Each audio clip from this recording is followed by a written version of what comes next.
Hello, darling. So, a quick video for you. This cable is going to represent the harness. You could actually start with something that's not a harness, so probably not a cable. I would use a long scarf if you have a soft, long scarf. Um, yeah, something like soft that doesn't make her feel, sort of make Nata feel trapped. So for the purpose of this example, I'm just going to use this cable. So if this was a scarf, it would be a long scarf, and then I could just decide sort of a bigger section, like way bigger than a harness would be.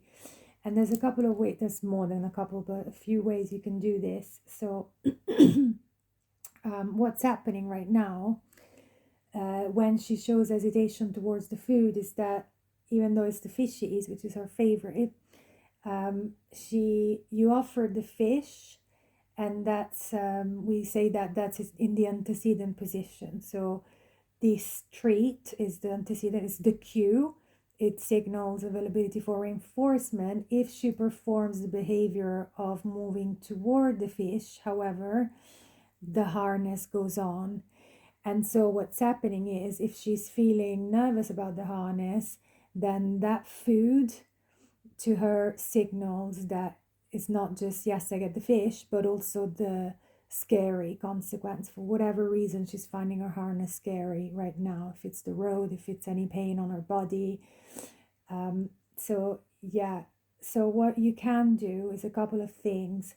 Either present the cue first, but at a distance so far from her that this could be like even on the other side of the room, that if you see any behavior towards it, this could mean that you present the harness, you're far enough away on the other side of the room, she looks at you or raises her head, any behavior whatsoever, you toss a treat where she is. Like you never ask for coming forward. Then you present the cue again.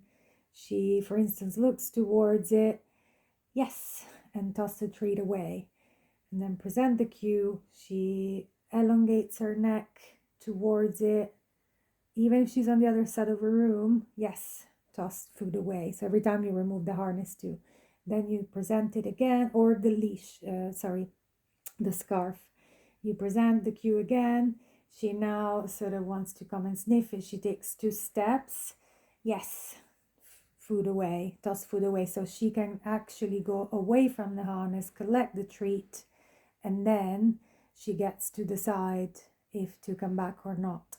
In all of this, you never, as she's collecting the treat, make any movement towards her, or so she never feels like when I go to collect the treat, something happens behind me.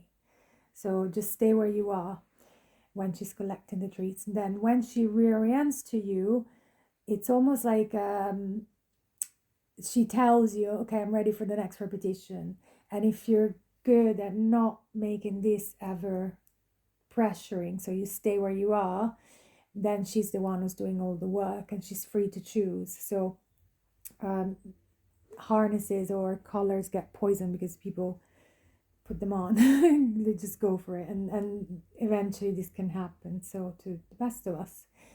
So yeah, that's one way to do it. You present the cue, you wait for any reaction, but you got to be far enough away, so you wait for any reaction towards the cue, like just a noticing, yes, toss the treat, the harness goes away. She takes the treat, she reorients, that signals to you that you can present the cue again. She looks at you, looks at the harness, yes, toss food away. She goes to collect the treat, you don't move. She turns back, you present the cue again. She's like, oh, this is not scary. I might take one step, or I might elongate my neck towards you. Yes, food away. She goes to collect the treat. She reorients. That signals you can start the next rep. So that's one thing you can do. The other thing you can do is you can create a cue like a leaky mat, like those ones that have suction. Maybe let me send you this first and then I'll send another.